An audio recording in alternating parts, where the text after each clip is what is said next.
será digno de gloria, digno de honor, digno de toda adoración.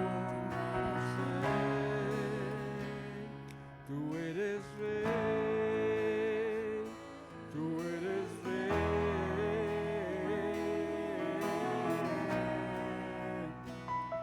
tú eres rey,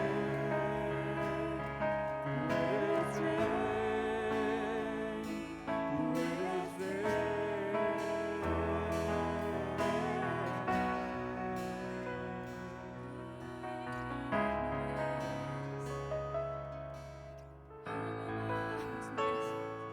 Digno eres tú,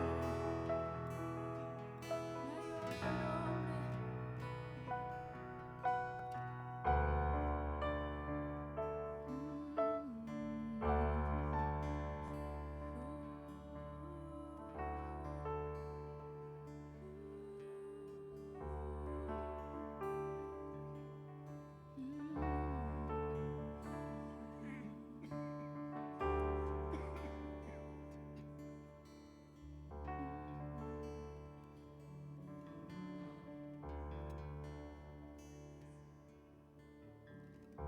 Tú fuiste el verbo en el principio, unigénito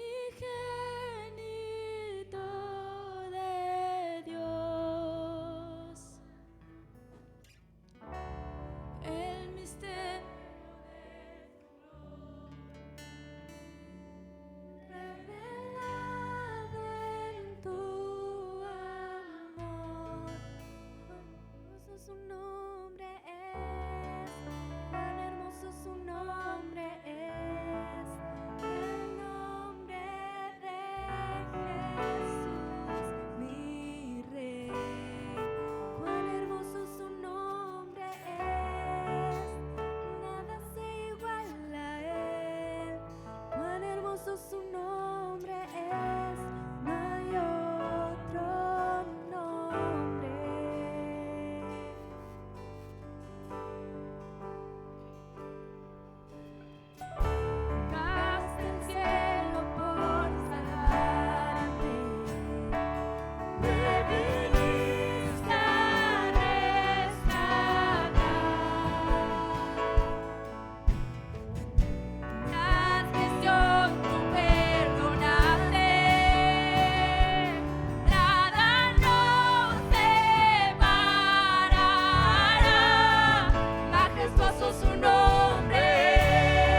con un corazón dispuesto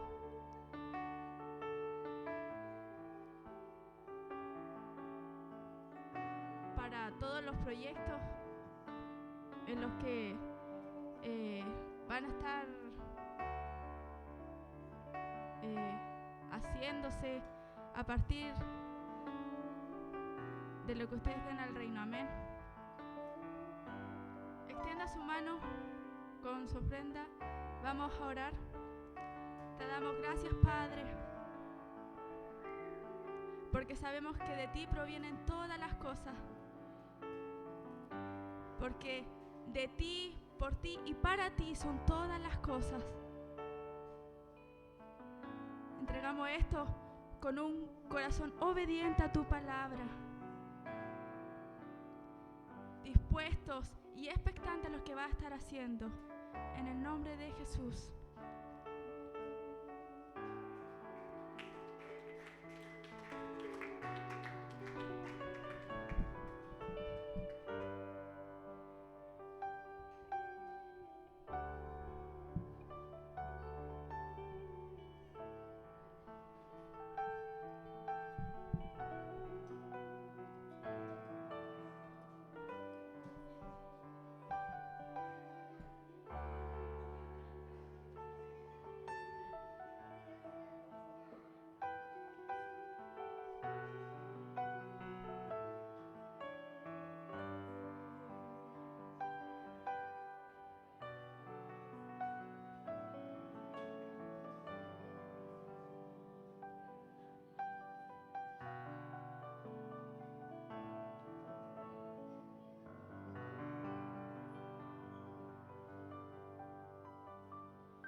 Amén.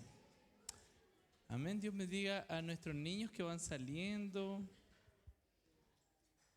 a los profesores, ¿cierto? Que están trabajando. Es una obra valoradísima. Es una tremenda bendición. Amén. Bien, hoy vamos a estar tratando un tema que es muy, muy importante. Hemos estado abordando, para quien no ha estado presente, acerca de la pasión que hay en el corazón de Dios. Amén. ¿Por qué necesitamos conocer cuáles son sus intereses, sus afectos? Porque es desde esa perspectiva de donde se dan los lineamientos de cuáles son o deben ser nuestros intereses, nuestros afectos, nuestras inversiones. Durante mucho tiempo hemos escuchado un cristianismo que ha sido construido de acuerdo a nuestra medida, de acuerdo a nuestros intereses.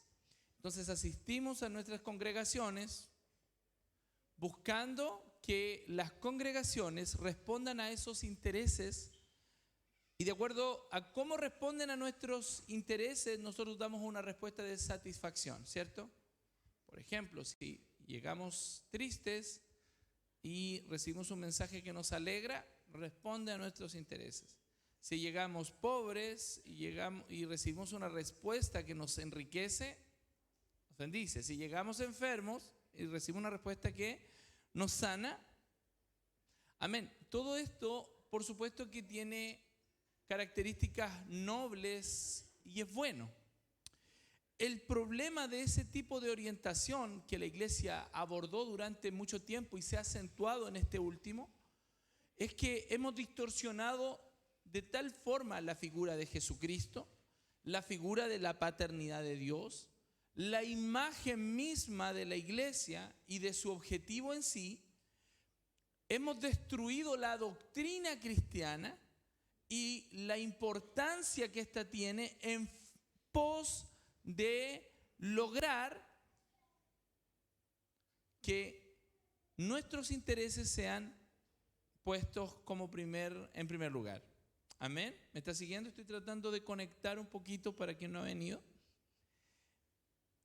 Redescubrir entonces cuáles son los intereses de Dios nos va a ayudar a entender si nuestro corazón está alineado detrás del suyo, porque como bien decía Raquel, se trata de Él, no de nosotros. Y qué bueno que se trate de Él, porque si Él está frente a nosotros, entonces lo demás va a estar bien para nosotros. Aquello que Él decida, aquello que Él quiera, aquello que Él ame, nos conducirá, nos relacionará de forma correcta con su plan, con su propósito.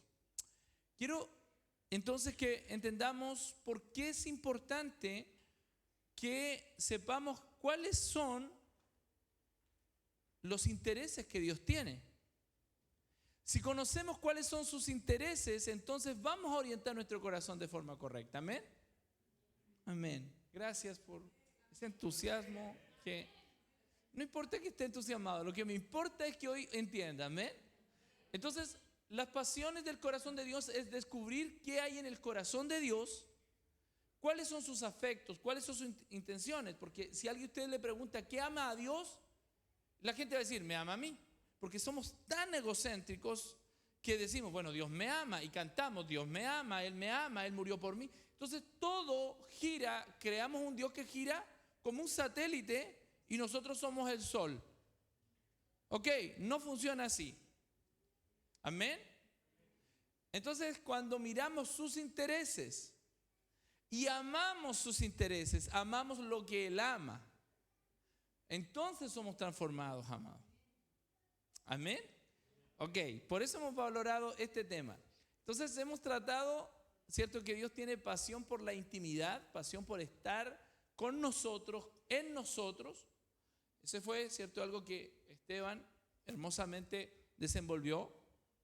Segundo, ama a la iglesia. Él ama a la iglesia y eso lo tratamos el viernes pasado y fue algo tremendo de ser constituidos amigos del esposo, porque Él ama a la esposa a la iglesia como su esposa.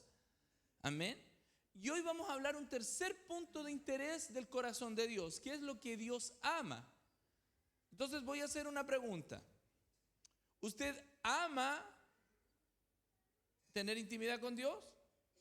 Segundo, ¿usted ama a la iglesia?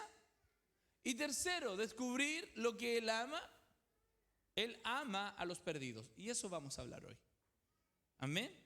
Dios ama a los perdidos. Y vamos a utilizar un versículo, Juan 3:16, que muestra el afecto de su voluntad hacia un mundo perdido, que dice así: porque de tal manera...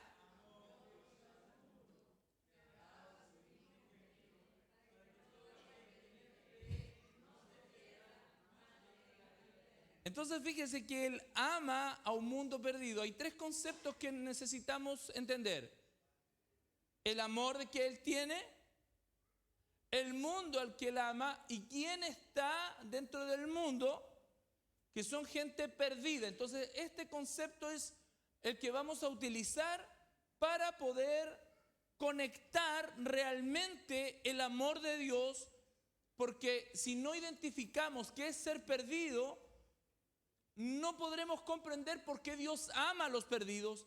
Y segundo, amar nosotros a los perdidos. ¿Qué es algo perdido? ¿Qué es algo perdido? Algo perdido es algo que no está en su lugar, no está donde debiese estar. Y existen parábolas que ilustran esta imagen de Dios buscando lo perdido. La oveja perdida, que la vamos a analizar, y la moneda perdida. Dos ilustraciones, alegorías, metáforas, parábolas, llámelas como usted quiera, y esas metáforas muestran el interés de Dios de buscar hasta encontrar lo que estaba perdido. Y luego Él conecta que su interés principal de haberse encarnado, uno de sus intereses principal fue que el Hijo del Hombre vino a buscar y a salvar lo que se había perdido. Entonces, si hay algo que Dios motiva su corazón, es los perdidos, porque fue la motivación, una de las razones principales en el cual Él dejó su trono, Él se encarnó en un hombre y anduvo entre nosotros, vimos su gloria, gloria como del unigénito, y eso lo hizo motivado por buscar y encontrar lo que se había perdido. Amén. Ahora, tenemos entonces que este concepto de perdido, de que no está en su lugar, es algo importante para Dios. Y es algo bastante interesante que el primer diálogo que Dios tiene con el ser humano es de búsqueda. ¿Dónde estás tú? Porque estaba perdido.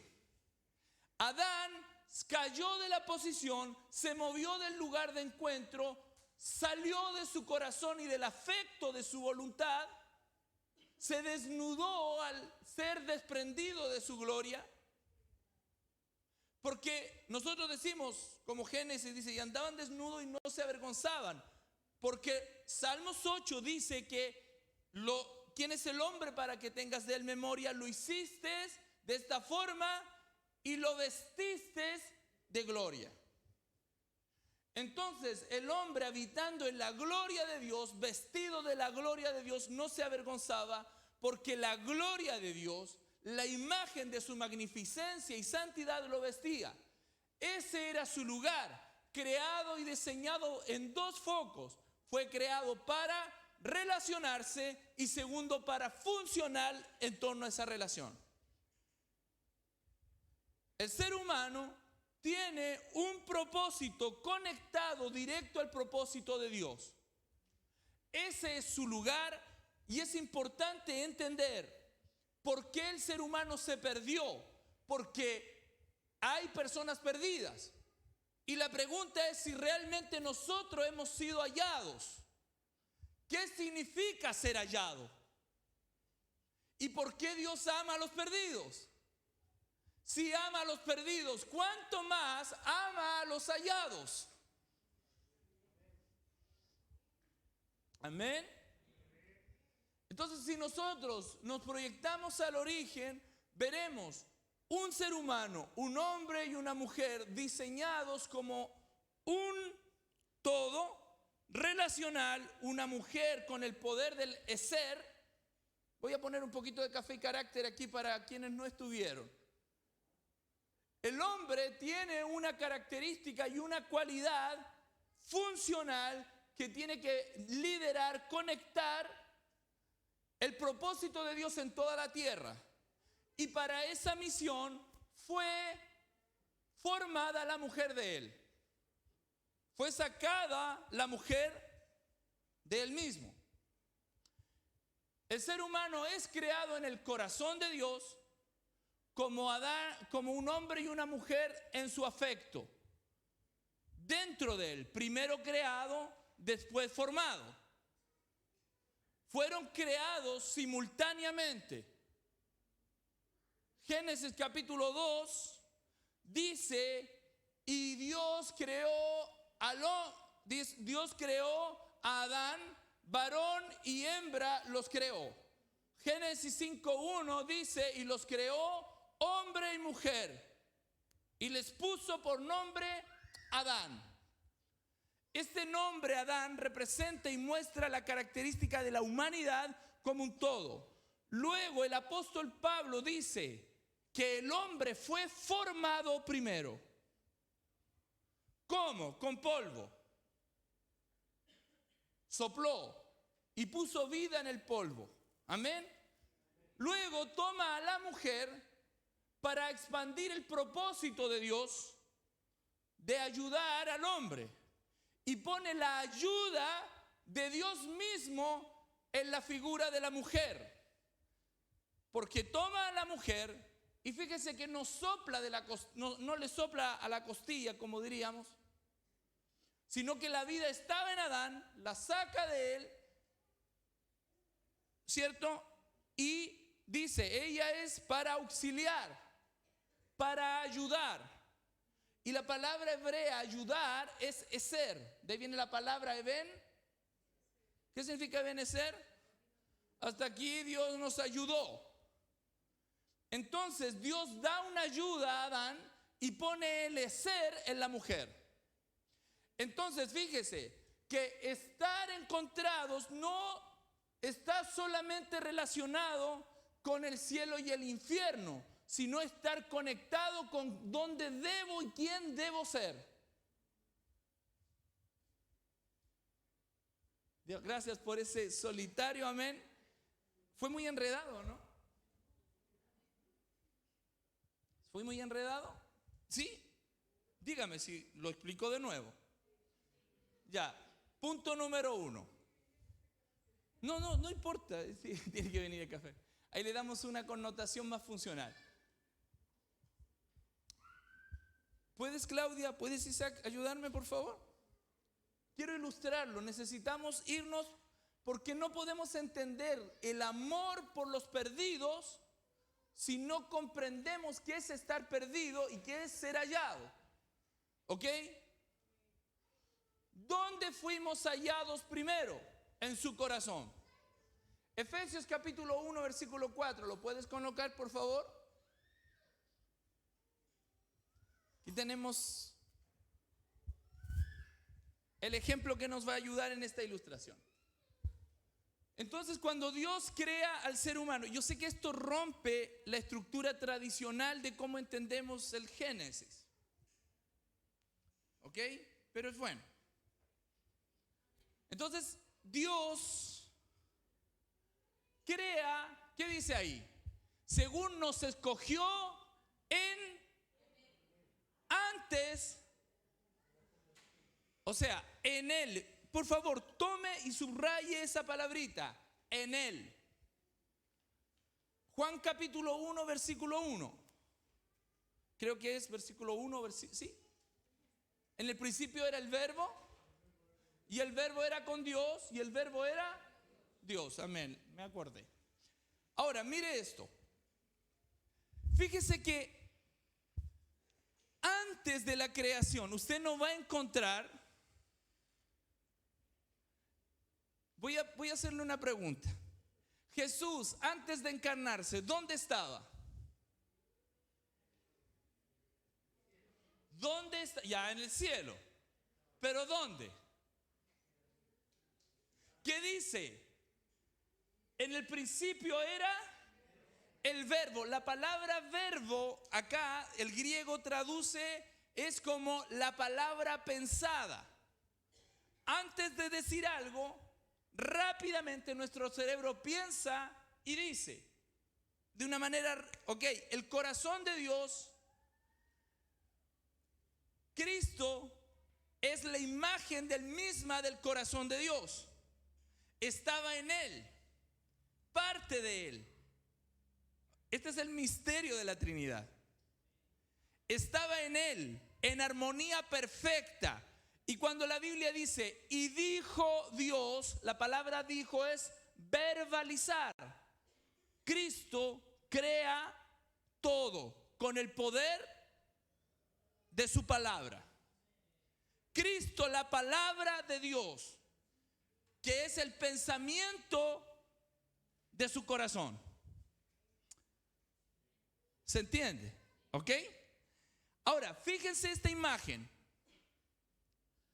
Adán es creado a imagen y semejanza con un padrón similar en el corazón, al igual, y este es el misterio que existe en cuanto a nuestro origen.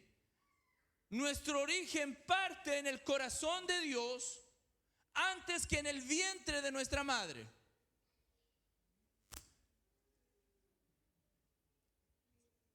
Eso debiera ser hermoso para nosotros. Dios te pensó antes de formarte. Y su pensamiento es creativo, porque Dios pensó y Dios hizo.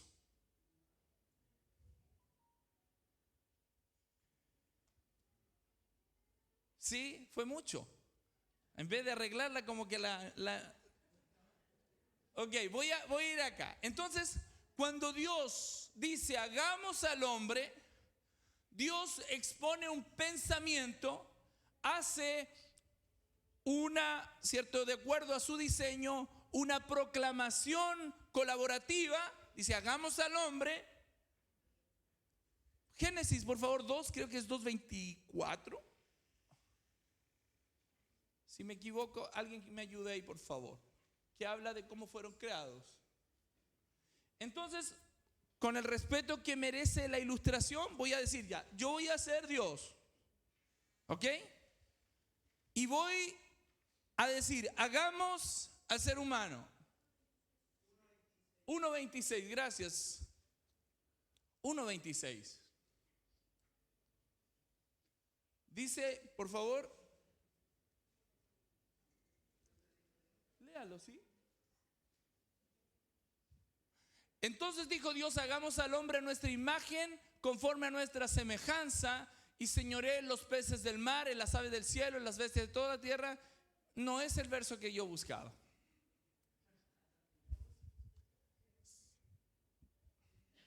Tranquilo, estoy metiendo. Ánimo, muchachos, ustedes, por favor. Tómense la manita mientras tanto, por favor. ¿Ok?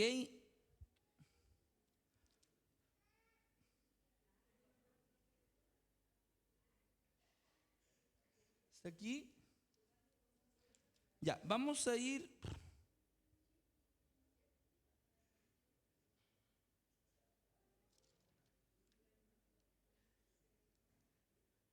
Ya, mire, vámonos a la segura. Génesis 5:1, ¿ok?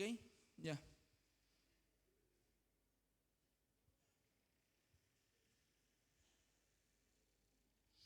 Entonces yo encuentro acá.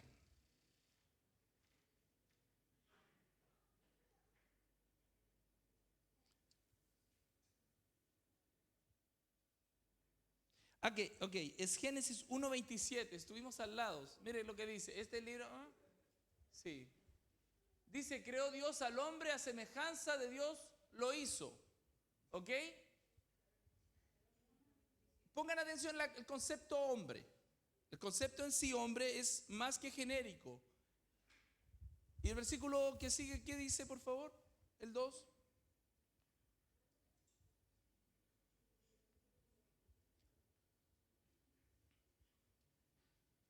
Ya, si no me voy a demorar mucho acá. ¿Ah?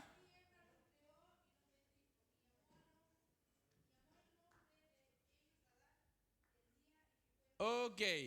Dice, llamó el nombre de ellos. ¿Y cómo los creó? Varón y hembra los creó. ¿Se entiende ahora? Entonces, Dios crea al hombre. ¿Dónde lo crea? En él. Eso es lo que construye. Esta parte en la literatura hebraica nos resulta difícil comprenderla porque nosotros tenemos un concepto tan occidental para entender algunas cosas, pero entendamos esto, Dios crea en él. ¿Se entiende? ¿Sí? Entonces, vamos a decir, por favor, súbanse a los dos a la plataforma. Ese es el corazón de Dios. Creados en él. Por eso su primer destino del ser humano es relacional con su corazón. ¿Quién es el hombre para que tengas de él memoria y el hijo del hombre para que lo glorifiques? Lo hiciste poco menor que los ángeles, lo coronaste de gloria y honra. ¿Lo vestiste, cierto? Todo pusiste debajo de sus pies, ovejas y bueyes. Y muestra una relación, ¿cierto? De una forma creativa, creado, porque necesitamos entender que la parte formacional Dios formó. Entonces Dios dijo, ahora ¿cierto? Creado, y dice, y tomando polvo, construye un monitito de barro, ¿ok? Lo construye. Polvo. Vamos a decir que pone barro ahí, ¿ok? Y luego, ¿Dios qué hizo? Sopló. Avanza, la idea es que no te caigas. Si estoy soplando, suéltela. Y formó al hombre del polvo de la tierra. Ahora, es interesante porque cuando forma al hombre, ahí ya tenemos un concepto como masculino. Pablo dice que el hombre es cabeza de la mujer, amén, porque fue formado primero. ¿Se entiende? Formado, así dice, no creado, formado primero. Ahora, luego al hallarse solo, no es que Adán estuviera melancólico, triste, sino que el propósito funcional, expansivo que debía tener, demandaba que Dios le ayudara. ¿Y cómo Dios le ayuda? Sacando de él mismo lo que ya estaba en su corazón. No sopla vida en ella porque la vida de ella viene de él. ¿Se entiende? Y dice entonces que la cabeza de la mujer, ¿quién es? El hombre. Y el concepto de cabeza está relacionado con la vida. Usted le corta la cabeza a algo y murió. La cabeza de Adán era Dios y la cabeza de Adán en este momento, porque se llamaban los dos ¿cómo? Era Adán. Fue creada en igual condición y con una fuerza. Escuche usted, la mujer fue creada con una fuerza viril. ¿Saben lo que es viril? Han escuchado, siempre creemos que eso está asociado a la figura del hombre, ¿no? La virilidad tiene que ver con la fuerza, la potencia y el ejercicio. Fuerza, potencia y ejercicio. ¿Ok? Porque Dios dice, y la hizo como ayuda idónea. Y la palabra ayuda ahí es eser. O sea, ella es hecha como un eser, con una fuerza, una potencia y una puesta en marcha. Y fue creada igual que el hombre en dignidad. Porque Adán dijo, se unirá el hombre a la mujer. Profetiza Adán a la humanidad, porque dice, por tanto, el versículo, dejará el hombre a su padre y a su mujer y se unirá. Ese concepto unir es el mismo que Cristo utiliza y que Pablo refuerza en Efesios concerniente al yugo. Y un yugo es un lugar de conexión donde ambos están a la misma altura para llevar una responsabilidad. ¿Se entiende? Bien. ¿Por qué estoy hablando esto, pastor, si usted está hablando del corazón de Dios a los perdidos? Porque el concepto de perdición es mucho más profundo de cómo nosotros lo percibimos. ¿Ok? Usted sabe ya la otra parte de la historia, ¿cierto? Cuando Eva come, vamos a decir Eva ya porque aquí está comiendo, come y come él, ¡pum!, murieron los dos. ¿Está aquí conmigo? Luego se pierden. Se pierden no solo de Dios, sino entre ellos mismos. A tal punto que tienen nombres diferentes, que pasan a tener maldiciones diferentes y funciones diferentes. Porque antes no tenían funciones diferentes. era la misma función de forma colaborativa, donde ella ejercía una parte y el otro, y hacían un todo, porque los dos eran uno. Amén. Gracias por permitirme esta apéndice que tuve que hacer. Entonces, la perdición no solo tiene que ver con la desconexión con Él. La principal es la desconexión de Él, perderse del lugar donde fuimos creados, relacional, pero también trajo consigo un daño colateral de perdernos en nosotros mismos y entre nosotros. Separación en todo sentido. Gracias, muchas gracias, chiquillos. Espero que así no me hagan explicarlo de nuevo. ¿Se entendió? Entonces, cuando él dice, porque de tal manera amó al mundo, está haciendo referencia a ese mundo caído, desconectado, donde en Adán se desconectó la naturaleza misma, los animales, los árboles, el cielo y la tierra gimen. ¿Por qué? Porque los hombres sean encontrados en él nuevamente. Pablo dice en 1 Corintios 13, versículo creo 12, entonces, ¿cuándo es ese entonces? Cuando Él regrese, seré, ¿cómo dice? Conoceré, gracias, como he sido conocido. Y la palabra conocido está interconectado con la parte creativa en Él. Oh, Jesús. ¿Se entendió esa parte o no? Conocer significa que voy a encontrarme nuevamente con lo que realmente siempre he sido. Dios ve en ti algo que nosotros no vemos todavía de nosotros mismos. ¿Por qué? Porque hemos sido hallados, pero aún no nos hemos encontrado todavía con quién debemos ser, y solo eso lo veremos cuando Él aparezca y le veamos cara a cara. Entonces, ser hallado es mucho más que venir al Evangelio, sino es un proceso hasta la plenitud del tiempo, cuando seamos semejantes a Él. Oh, Jesús. Gracias, Señor. Bien, vamos entonces, ¿por qué Dios ama? Dios ama a los perdidos porque es parte de su corazón. El ser humano es parte del corazón de Dios.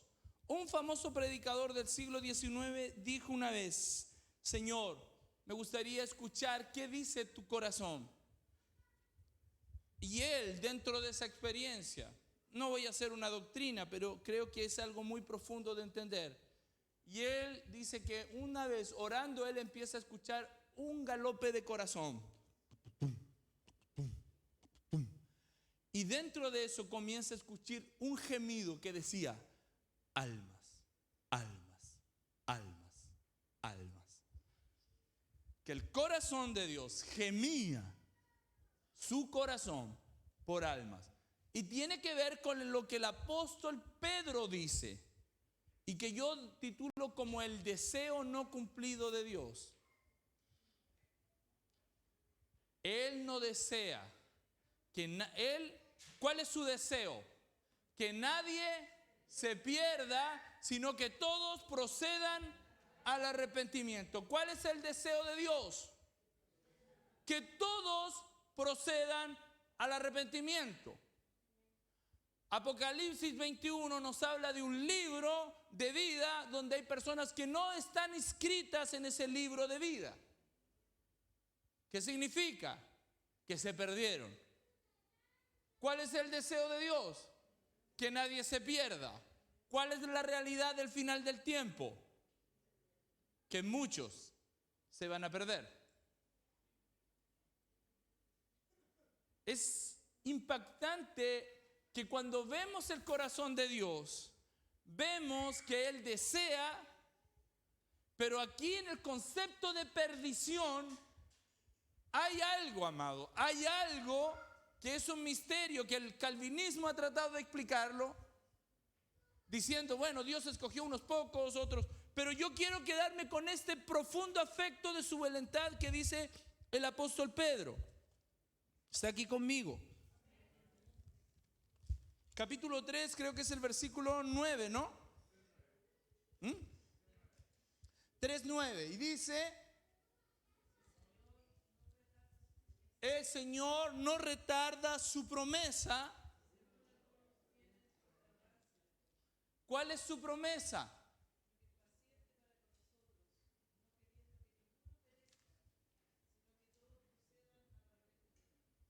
¿Cuál es la promesa que Él no retarda? ¿Cuál es, hermano Luis? Su venida. Puede ser, en sí es aquello que le habló a Abraham, que habría algo que serían benditas todas las naciones. ¿Cuál es la promesa? Aquello que le habló a Eva, que vendría una simiente que quebraría y reposicionaría. Se fijan que la promesa tiene una historia en el Antiguo Testamento, y Él dice, no estoy retardando, no quiero retardar esta promesa, según algunos creen que yo lo estoy al propio, sino que increíblemente Él dice que es paciente.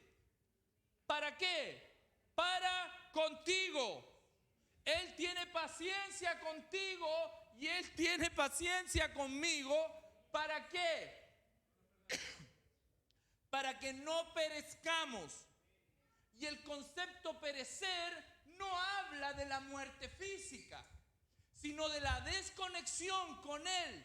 Porque ¿cuál es la vida eterna? Conocerte. ¿Cuál es la muerte y condenación? El negar al Hijo. O sea, Él tiene paciencia para que nosotros y las personas que no conocen nada de Él le conozcan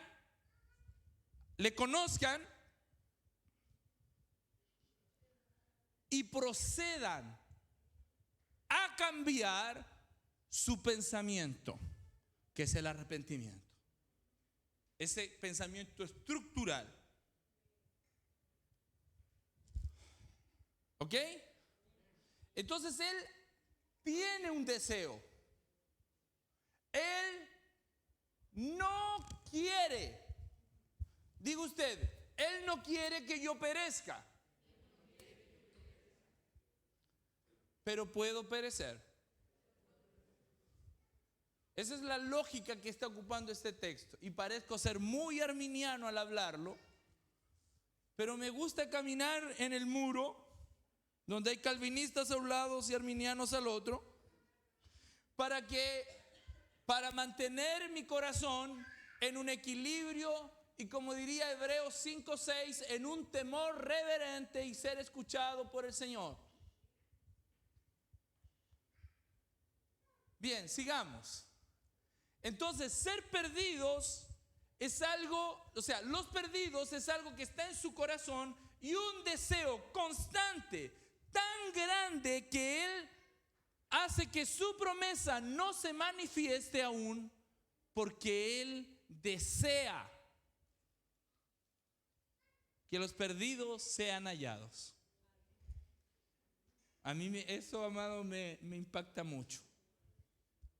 Y tiene lógica las palabras de Jesús en Mateo 24, donde Él dice, y será predicado el evangelio del reino a todas las naciones, y entonces vendrá el fin.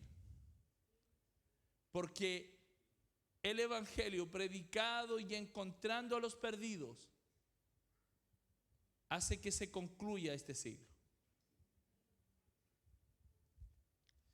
Oh Jesús. Levante su mano conmigo un momento y diga, Señor, gracias por tu amor.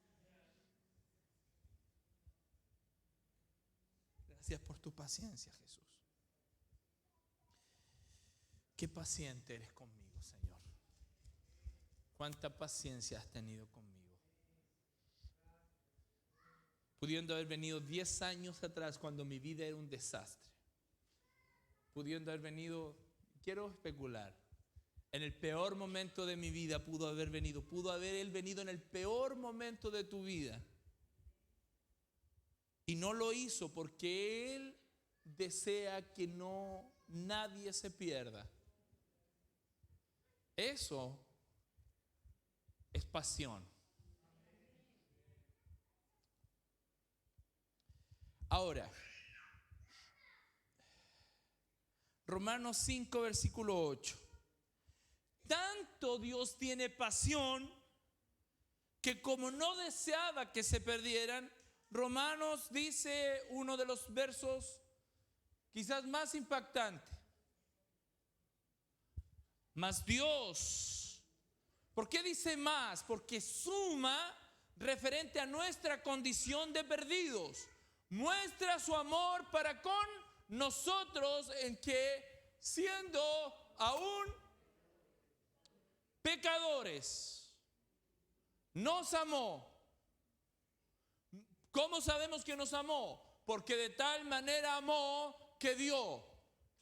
La muerte de Jesús es la revelación de su amor por hombres perdidos sin arrepentimiento. Dios te amó antes de que te arrepintieses, por el puro afecto de su voluntad. Y debemos entender esta dinámica del corazón de Dios, donde la justicia de Dios te aborrece y la compasión de Dios te ama. ¿Cómo así? Como alguien diría, dos brazos, uno extendiéndose y el otro deteniendo. Con una mano ofrece la gracia y con la otra espera revelar la justicia si no aceptas la gracia.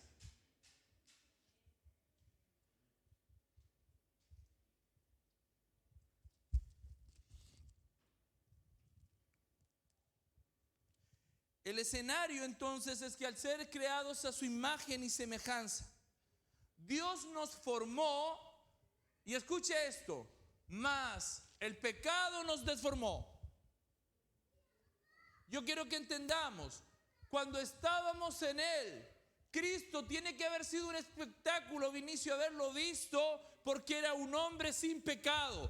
¿Qué tiene que haber sido visto sus ojos? Escuchado su voz, tocado sus manos, escuchar la respiración y el latir de un corazón que jamás había pecado.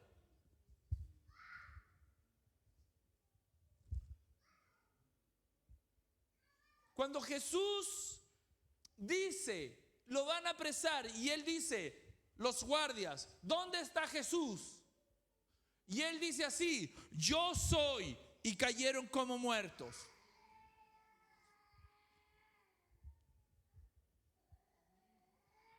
Quiero mostrar algo. Cuando un ambiente se llena de la santidad de Dios, cuestiones ocurren. Y tenga temor, porque hubo una cuestión, y esto quiero enseñarlo, un apéndice simple. Mucha gente cae cuando oran por ella. Y si bien muchos mal usaron eso, más hay algo verdadero y real, que es la santidad de Dios impactando el corazón, como diciendo, yo soy, no temas. ¡Pum! Sea reverente en eso.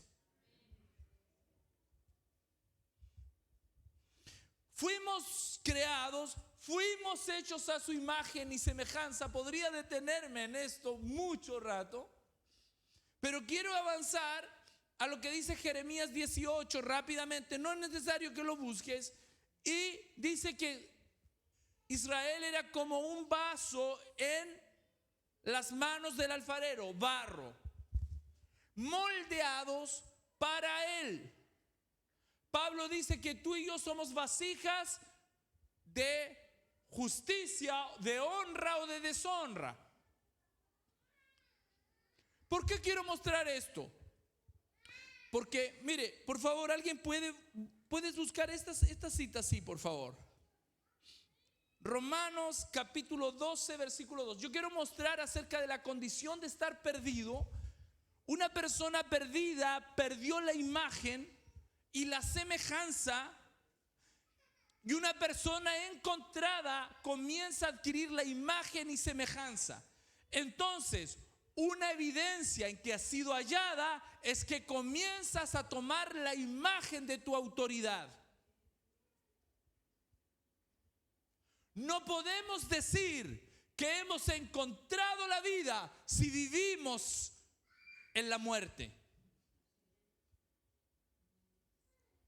Y dice, no os conforméis a este siglo, sino por medio de la renovación de vuestro entendimiento para que comprobéis. Ahora, esa palabra conformar se lee, y algunas versiones la leen, no os moldeéis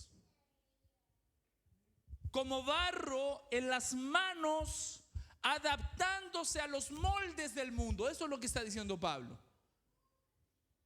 ¿Me podría? ¿Me puedes traer, por favor? No os conforméis. La palabra conformar no es como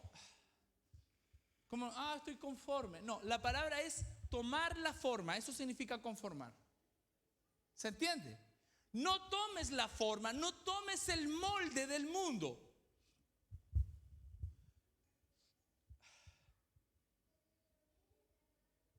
No os conforméis. Gracias, Janet.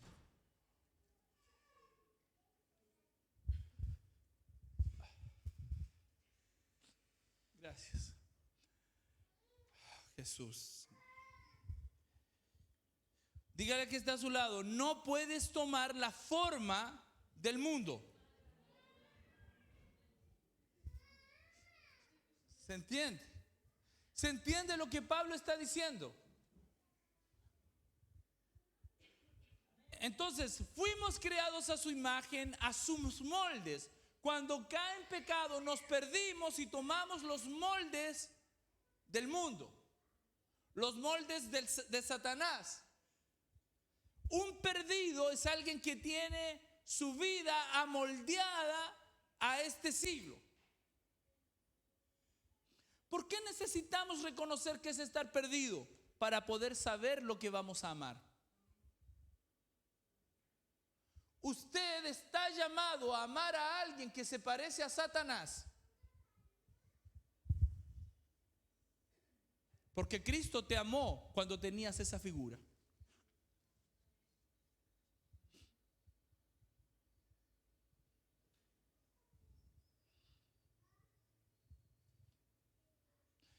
Porque escuche usted, nos parecemos a aquello que adoramos, ¿no? ¿Se acuerdan cuando Jesús toma la moneda y dice, ¿de quién es el rostro de la moneda? Es de César. Entonces, denle a César lo que es de César. Significa que la imagen que se impregna en nosotros pasa a ser nuestro dueño.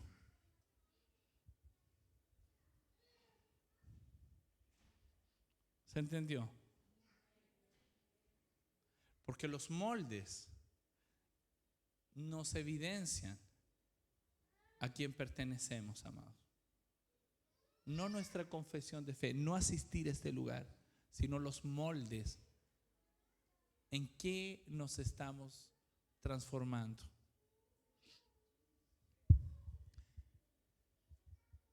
Bendito alfarero que tiene que desarmarnos porque nos empezamos a parecer a cualquier cosa, ¿no? Y muchas cosas que usted y yo hemos vivido ha sido su misericordia, desformando aquello que estaba pronto a ser un espectro, y Dios toma y deshace todo y comienza todo de nuevo para que seamos vasijas de honra.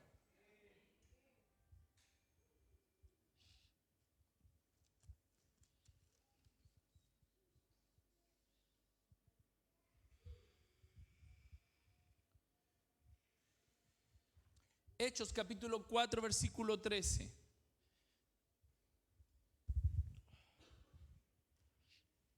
Dice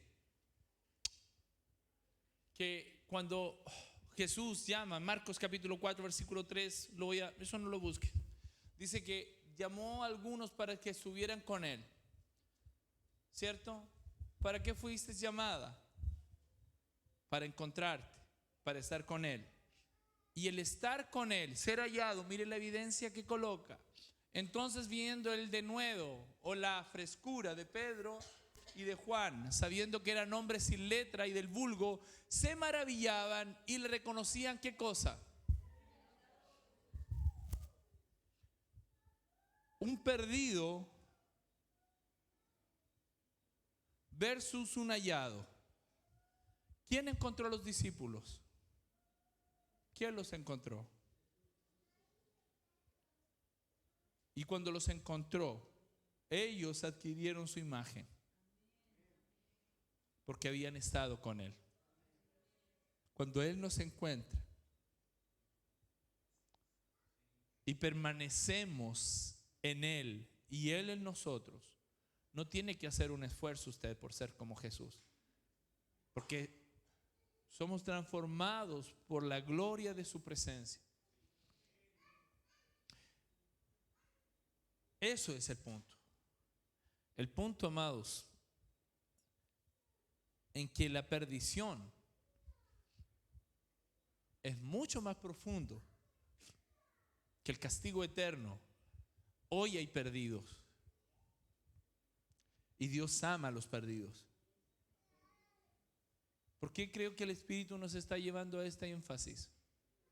Porque necesitamos ser encontrados aquí primeros, amados, antes de salir a encontrar la gente afuera. El problema de la iglesia es que quieres ir a buscar a perdidos y no sabe dónde llevarlos porque ellos están perdidos. Y si un ciego guía a otro ciego, los dos caen al hoyo. Y ese es el desastre que hoy tenemos en las iglesias evangélicas. Personas invitando a otras personas a no saber dónde ir, a inventar cosas, a construir imperios.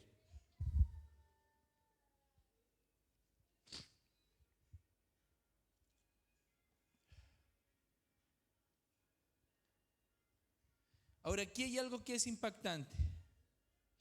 Vamos a la ilustración. Mateo 18, versículo 11-14. Por favor, si usted quiere ser ministrado hoy, ponga atención a estas palabras de Jesús.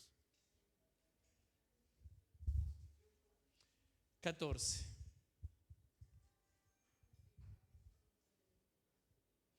Mateo 18, versículo 11 al 14. ¿Puedes proyectarla, por favor?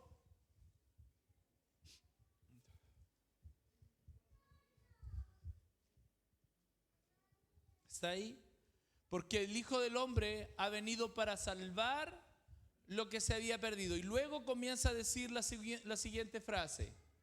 ¿Qué os parece? El Señor coloca como la base de su parábola, de su relato, que Él vino ¿a qué? A buscar lo que se había perdido.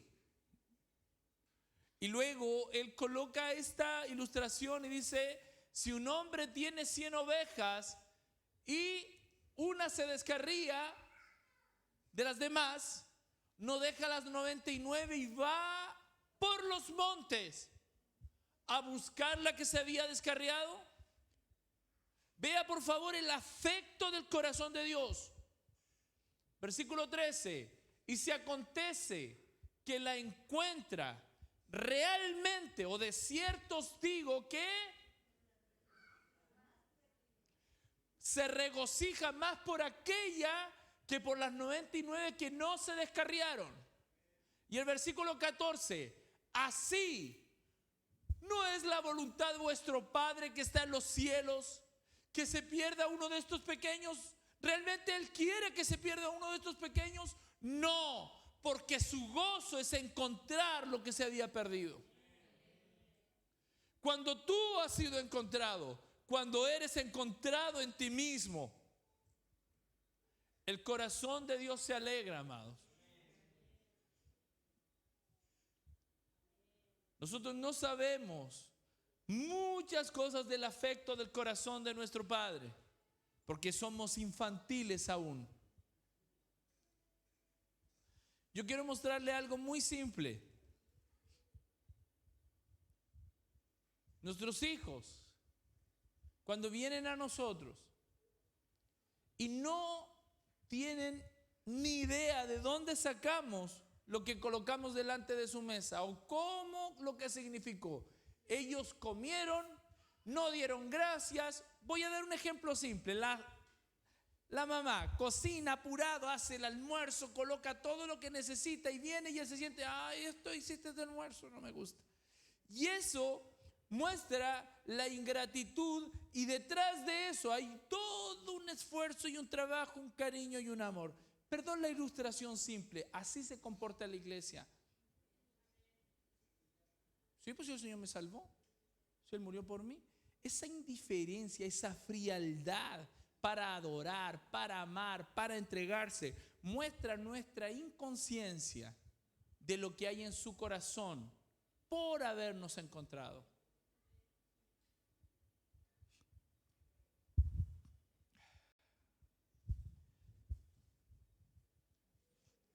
Raquel, ¿me puedes hacer un favor? Estás anotando. José, ¿me puedes hacer un favor? No, por favor, quédate ahí. No, José, por favor, ¿me puedes ayudar con el piano?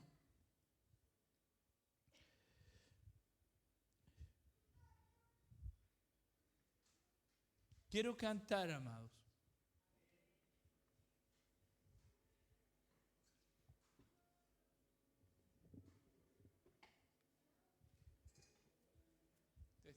Si fuera tinta todo el mar, ¿puedes anotar? Si fuera tinta todo el mar y todo el cielo un gran papel y todo un escritor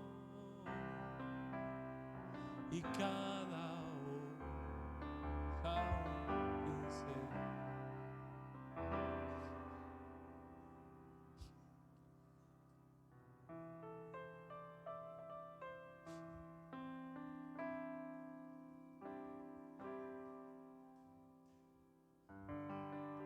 Oh, amor de Dios, brotando está,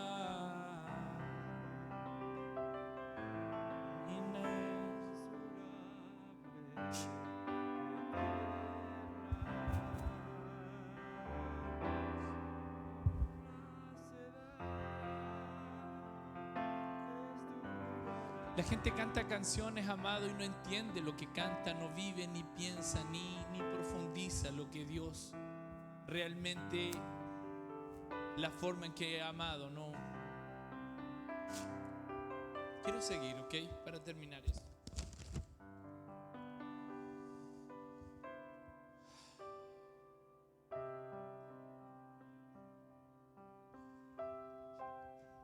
La justicia de Dios, la voluntad de Dios es justa. Lo que Dios quiere es que nadie se pierda, ¿ok? Su corazón tiene ese deseo, pero para poder ver y caminar eso necesitamos ver que existen dos tipos de justicia. Quiero hablar un poquito de justicia, porque es importante esto.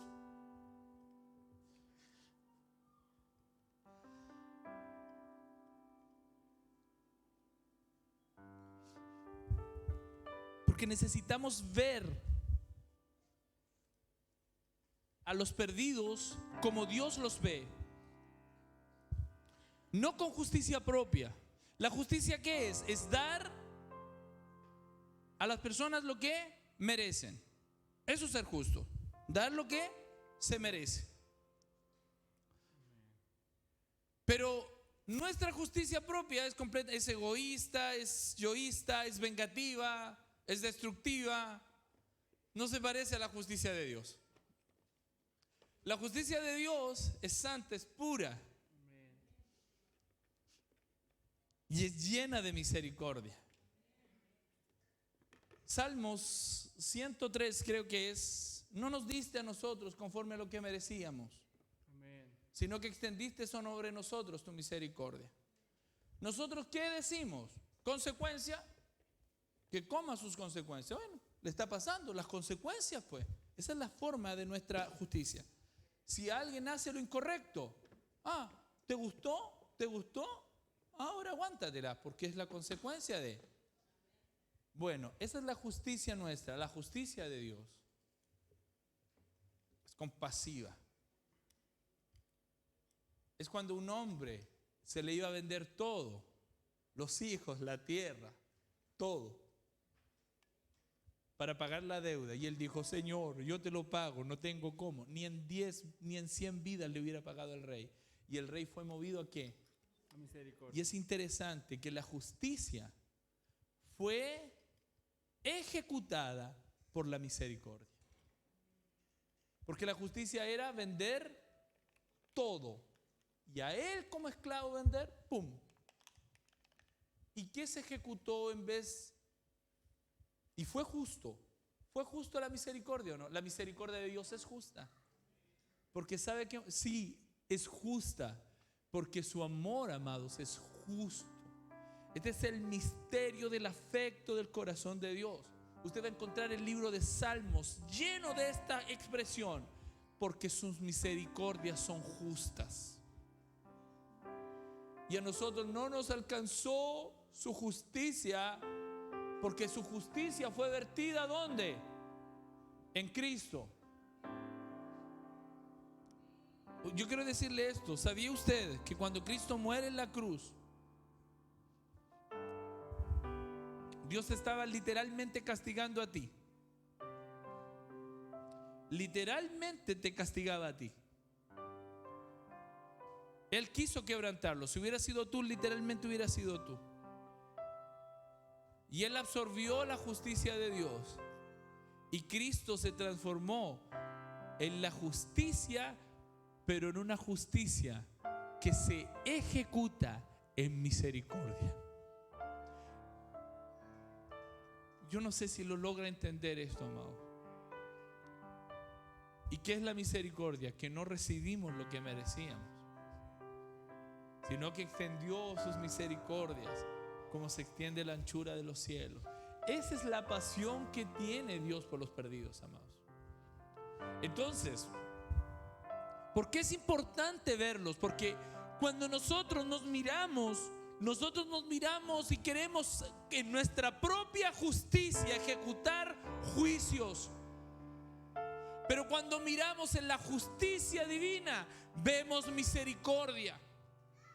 Y dice: bienaventurados los misericordiosos,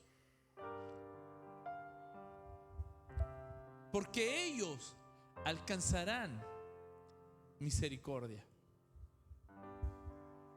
¿Cuántos son hijos de misericordia? ¿Cuántos dicen: yo soy un hijo de misericordia?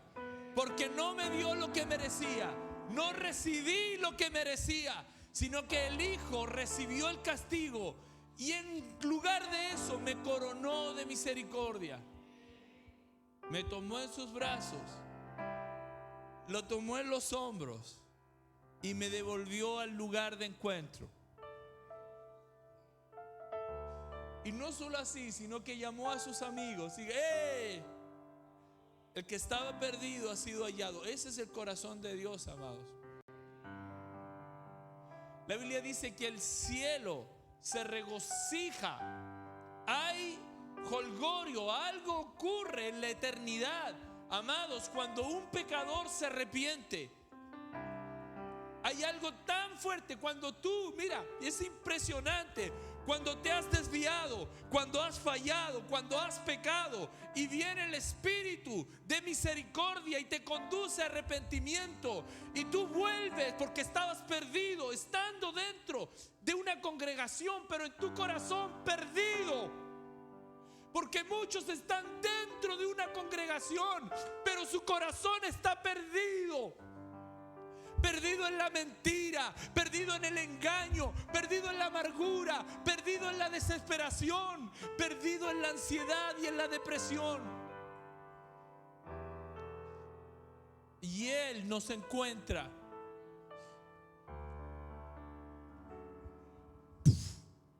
Y el cielo ejecuta regocijo.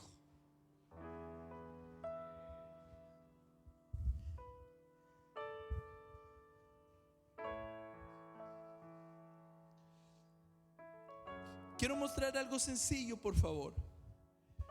¿Cómo podemos entonces, pastor, amar a los perdidos? Primero amando a los perdidos de este lugar, a los que están extraviados de donde debieran realmente estar. ¿Y cómo lo hago así? Debo ver con sus ojos. Yo quiero hacer una pregunta. El cómo miramos algo. Porque podemos, mire, yo digo estas palabras, amado, y yo siento al Señor. Yo no sé cómo algunos se pueden dormir aquí. No porque yo sea un predicador extraordinario, por favor, no. Estoy hablando por la profundidad de los versos. ¿Cómo miramos? Porque algunas personas ven las escrituras y lloran, y otros las ven y se duermen. ¿Cómo miramos? Cambia la forma en cómo vemos. Y yo quiero mostrarle algo. Hebreos capítulo 5 versículo 7. Si quieres saber cómo veía Jesús,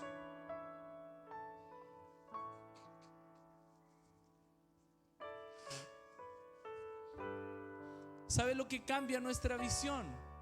Son las lágrimas. Nuestras lágrimas cambian la forma en que miramos. Y Cristo en los días de su carne, ofreciendo ruegos y súplicas con gran dolor y lágrimas. Cristo llorando y viendo. Cuando ve a Jerusalén, este es el verso que es utilizado. Jesús ve a Jerusalén y comienza a llorar por Jerusalén. Y llora, ve a Jerusalén con ojos con lágrimas, con compasión. Y lloraba y decía: Señor, oh Jerusalén,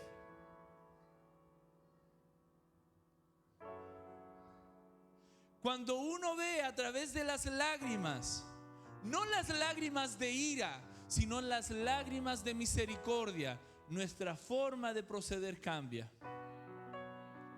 Y es por eso que muchas cosas Dios permite que sucedan, para que nuestros ojos se empapen de esos lentes que nos permiten ver como Él ve.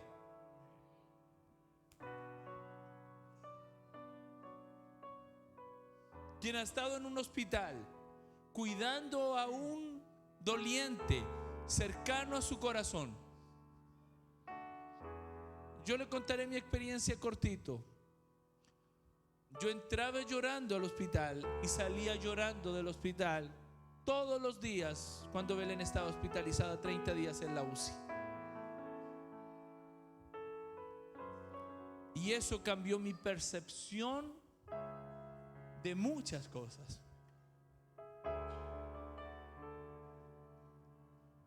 La dureza de nuestro corazón es tratado a través del quebranto, que hace que nuestros ojos comiencen a ver diferente y la compasión empiece a moldear nuestra forma de relacionarnos. Y eso, amados, es lo que la iglesia debe entender para conocer el corazón de Dios. La religión juzga y apedrea. La religión sin espíritu.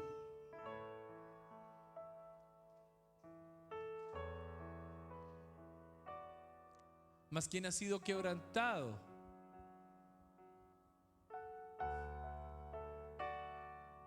es el primero en soltar la piedra, ¿no?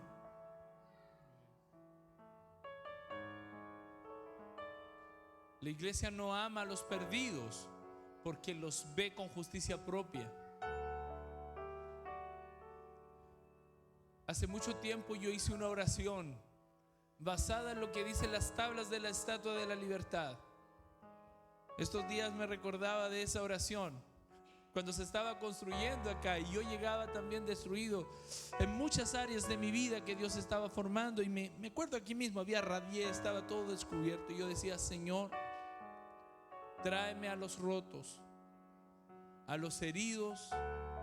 Porque la Estatua de Libertad dice así, que todo inmigrante que llegaba de Europa entraba ahí por creo que Michigan, y estaba la estatua ahí, y en un brazo tiene un libro y dice así: traedme a los heridos, a los quebrantados de entre las naciones, y haré de ellos un gran pueblo. Eso es lo que dice en grandes rasgos. Y ahí llegó usted, porque usted no llegó acá por ser una gran persona. Llegó porque era una persona rota, ¿no? Perdida, sin saber tantas cosas. Y a medida que va encontrándose, no te preocupes si estás perdida en algunas cosas. Él es especialista en encontrar lo que se había perdido, amados. Tenemos, amados, que vivir esto. Esto no es una clase donde hay paso 1, paso 2, paso 3. Para amar a un perdido, uno tiene que haber experimentado el haber estarlo. Y cuando recordamos los tiempos de nuestra extravío, decimos: wow, yo no pude haber encontrado la salida solo. Yo no pude haberla encontrado solo. Estaba tan mal, estaba tan destruido, estaba tan perdido. Y tú, el ilimitado, te hiciste limitado. El rico te hiciste pobre. El poderoso te hiciste débil para encontrarme. Te metiste al fango conmigo. No puede haber amor más grande que esto, amado. Si nos sumergimos en esa compasión con la que fuimos alcanzados, entonces sabremos escuchar el corazón de Dios que ama a los perdidos.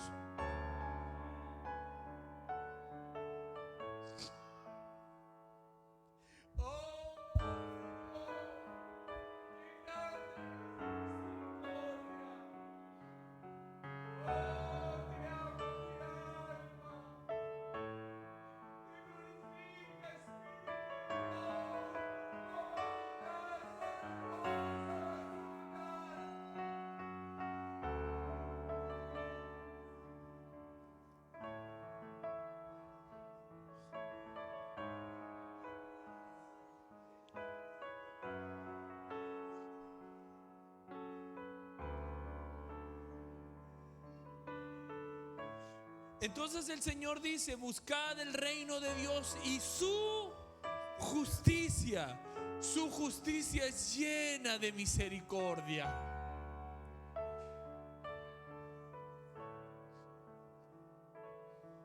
El apóstol Pablo dice: porque no hay mucho sabio entre ustedes, ni mucho entendido, sino que lo pequeño y despreciado escogió Dios para avergonzar lo sabio y entendido.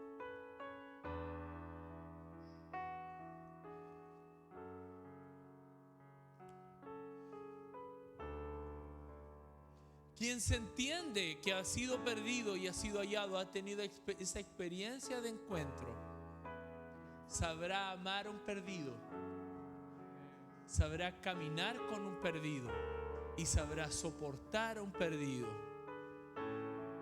Y como John Wesley decía: somos simples pordioseros, diciéndoles a otros pordioseros dónde encontrar el pan. Y esto no es que arroje nuestra identidad gloriosa de ser hijo de Dios, sino que nos posiciona en un lugar de compasión. Y entonces cumplimos el segundo mandamiento, que se desprende del primero, de amar a nuestro prójimo. Porque sabemos cómo hemos sido amados por nuestro Padre. 3 cosas que quiero puntualizar en lo práctico. Pastor, ¿cómo siento compasión? Número 1, debe estar en movimiento, debe estar activo. ¿Qué significa? Ir, moverse, ver, experimentar los lugares de dolor. ¿Has escuchado a esas personas que dicen, no, yo no me gusta ir porque me siento mal? Debe estar ahí. Dice, es mejor estar en la casa de ¿qué? Del luto que del banquete, porque es ahí donde uno se concientiza del fin de toda carne. Significa que cuando yo me muevo, Cristo era una persona que se movía. Cristo iba ¿a dónde? Donde había niñas muertas de 12 años. ¿Ha visto un niño muerto alguna vez? No hay nada más impactante al corazón de un hombre que ver un niño muerto. Jesús entró a esa casa. ¿Ha visto alguna vez a alguien con cáncer, con olor a cadáver? ¿Ha estado ahí? Jesús estaba con los leprosos. Jesús era activo, se movía. Una iglesia que no se mueve, que no es activa, no experimentará la compasión.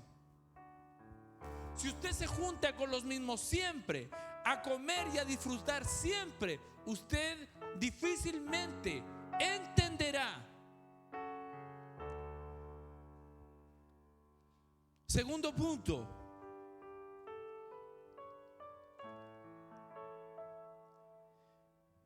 Mire las multitudes. Y cuando hablo de las multitudes, es ver los miles y miles que saltan a la eternidad perdidos todos los días. Véalos, concientice. No desde la perspectiva farisaica, sino de ese corazón compasivo. Cuando entraba a mi colegio y yo veía a los niños, ¿cuántos de ellos no te conocen? Cuando entres a tu trabajo, ¿cuántos de ellos? ¿Cuántos de tus clientes? ¿Cuántos de tus amigos? ¿Cuántos? Véalos como gente que no tiene un encuentro, que están perdidos. Debe verlos como son, para amarlos como son. El problema es que los cristianos de pronto no los vemos como perdidos. Los vemos como, sí, también son hijos de Dios. No, pastor, yo no me gusta juzgar a las personas. Debe hacerlo. Y cuando digo juzgarlo, no de condenarlo, sino identificar si están o no están en Cristo. Me encantaba la pregunta de los bautistas del siglo XIX, y era esta: Cata, ¿has nacido de nuevo? Víctor, ¿has nacido de nuevo? Keren, ¿has nacido de nuevo? Esa pregunta, porque ellos estaban impactados por salvar. Tercer punto: relaciónese con las personas. Si usted quiere conocer, siéntese y escuche. Relaciónese con los sufrientes. Escúchelos. Los desconocidos, los que están en el hospital. ¿Cuántas veces Dios ha permitido que vayas con tus hijos a urgencia?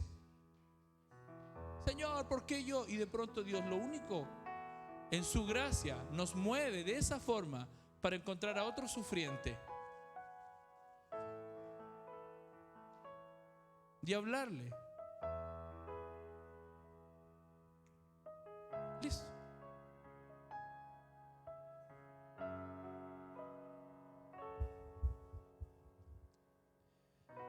Hay dos formas de deshacer el hielo, amados, del corazón de un perdido. Uno es a martillazos, porque el hielo se trabaja de dos formas: a martillazos o con calor.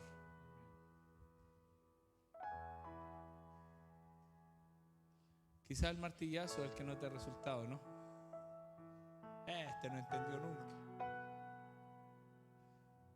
Quizás tengas que aplicar calor a ese perdido para que el hielo cambie en agua.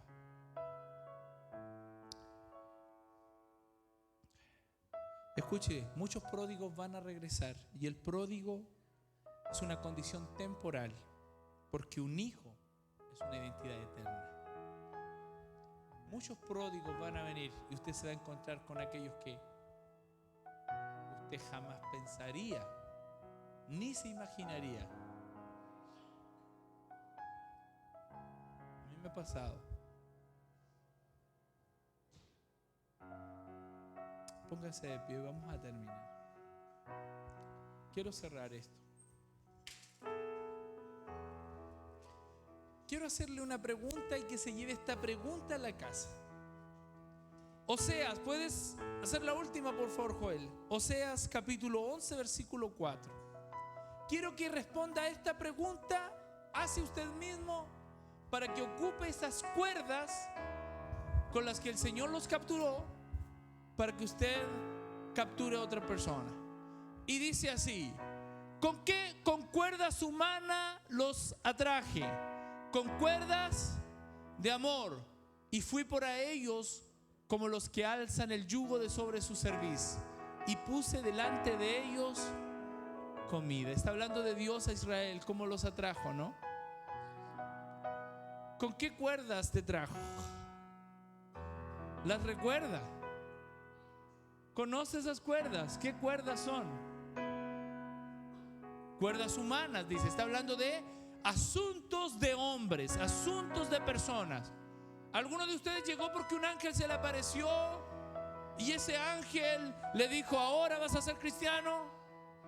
No, la mayoría tiene, por supuesto que creo, las expresiones sobrenaturales, pero no son de conversión, solo son señales. ¿Por qué llegaste al Señor? ¿Cómo fuiste hallada? Hay una cuerda de amor que te trajo. Uno la tiene marcada en su cuello, ¿no?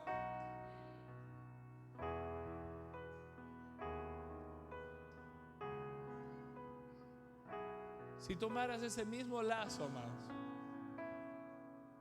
y los empiezas a utilizar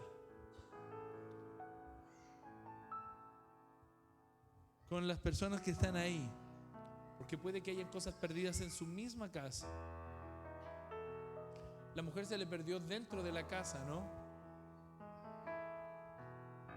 Yo sé, amados, que aquí hay gente perdida, desorientada. Y escúcheme, estar perdido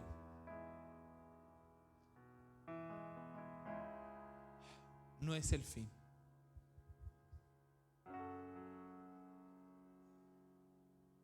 Porque está la posibilidad de ser hallado.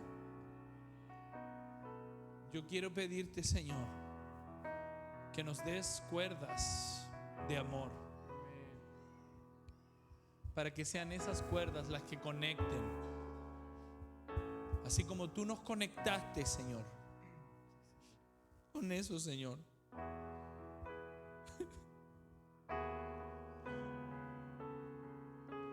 No puedo entender, no puedo entenderlo, Señor.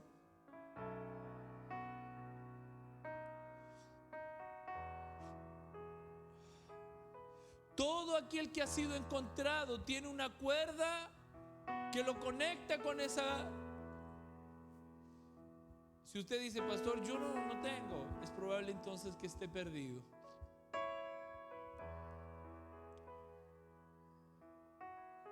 Somos hallados en Él.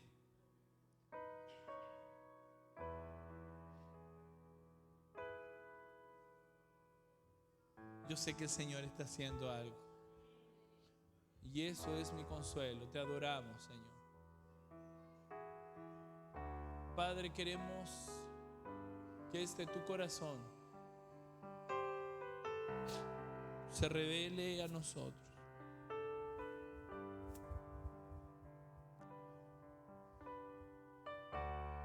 Tengamos un momento de gratitud. Levante su mano y diga: Señor, yo quiero amarte, quiero bendecirte.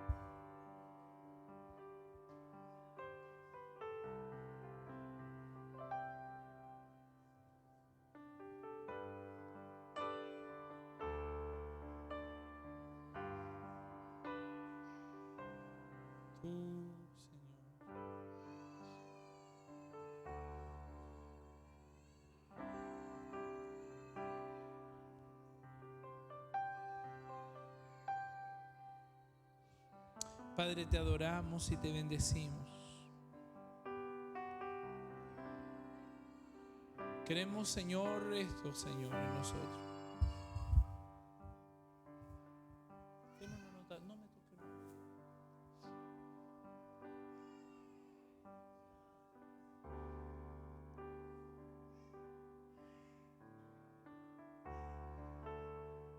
Gloria a tu nombre, Señor. Bendito eres, Señor. Digno de alabar.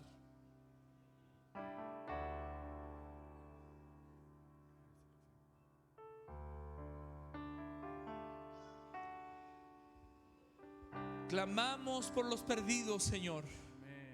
Oramos por nuestros vecinos, amigos, parientes, primos, hermanos, padres, los que están en la cárcel, los que están en el hospital, los que están siendo golpeados por el luto, por la pérdida, por el desempleo, por la enfermedad. Oramos por aquellos que están llenos, que están envueltos en sus vanidades. Oramos por los jugadores que están en las canchas en esta tarde. Los que están, Señor, llenos de vicios, adictos. Hombres llenos de dinero y vacíos de ti. Oramos, Padre Celestial, por perdidos. Despierta corazones, Señor, que estén conectados con tu corazón. Por los perdidos, oro por evangelistas. Padre, oro por hombres y mujeres que tengan el evangelio como su mayor prioridad, como radicales por ti. Personas que vuelvan a la fe bíblica, a la fe primaria, que vuelvan, Señor, sus ojos a ser amantes de lo que tú amas. Oro por esposos y esposas, amantes de sus hijos, para que no se pierdan, para que entre una causa en común, para que luchen, para que levanten bandera, Señor, para que tu nombre sea glorificado. Oro, Señor, por buscadores de vida. Señor, oro como Jesús oró. Padre, que ninguno se pierda. Señor, que no hayan hijos de perdición. Padre, oro, Señor, por todos aquellos que han pasado y se han ido. Oro, Padre, por aquellos que están en rupturas matrimoniales, en problemas financieros. Que eso no los extravíe de ti. Que no se pierda su mirada de tus ojos. Sosténnos, Señor. Sosténlos, Padre. Son tuyos. Son tuyos, Padre. Oramos y pedimos, como tú dijiste que pidiéramos: envía obreros a tu mies, envía obreros a tu viña, envía obreros a cortar las gavillas que serán mecidas para tu gloria. Que el Cordero reciba el premio por su sacrificio. Que sea el corazón, Señor, de esta iglesia, una iglesia que ame a los perdidos. Gracias, Padre, por tu presencia, por estar aquí.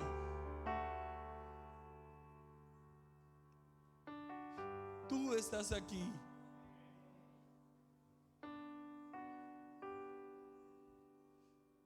Yo sé que estás aquí, mi Señor.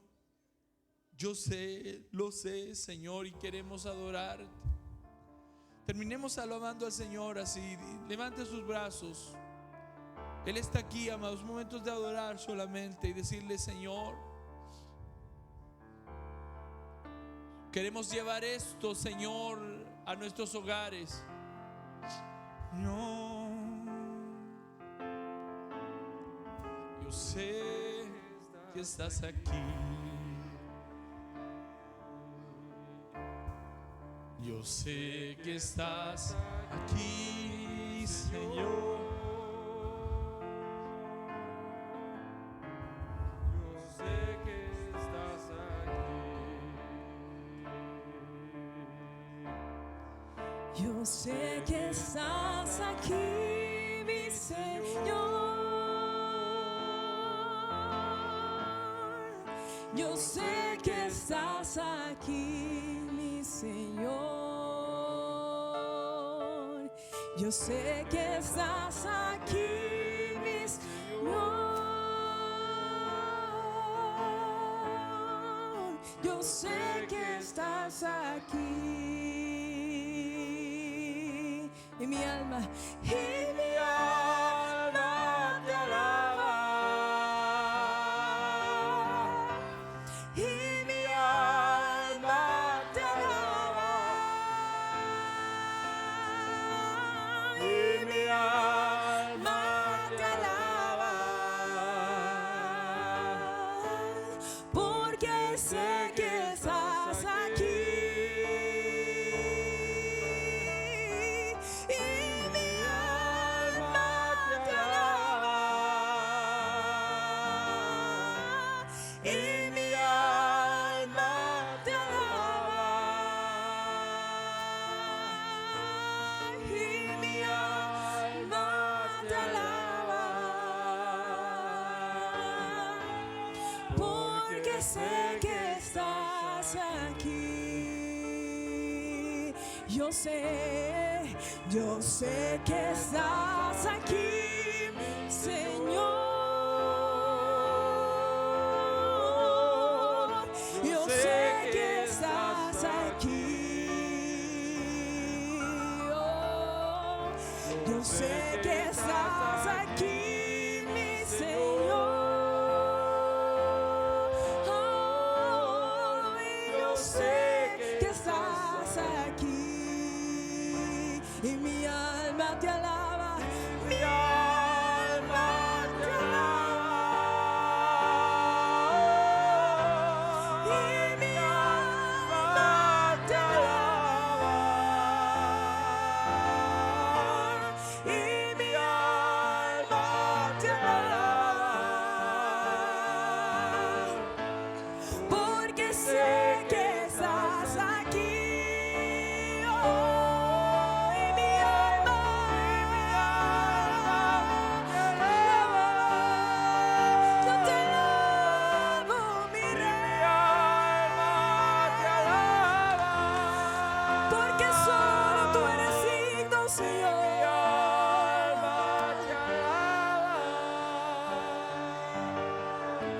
Porque sé que estás aquí.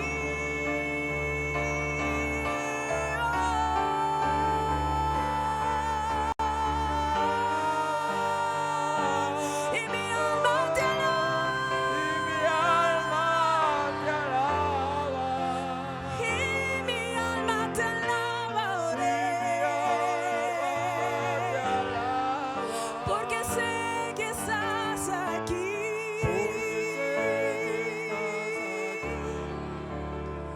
Me has librado de la muerte. Me has librado de la muerte. Me has dado nueva vida. Me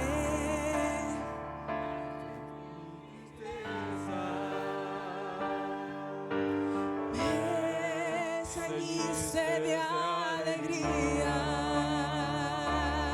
Por tanto yo cantaré a ti.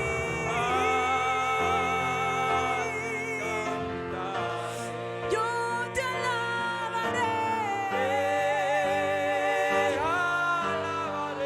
Tú eres mi gloria, Señor. Y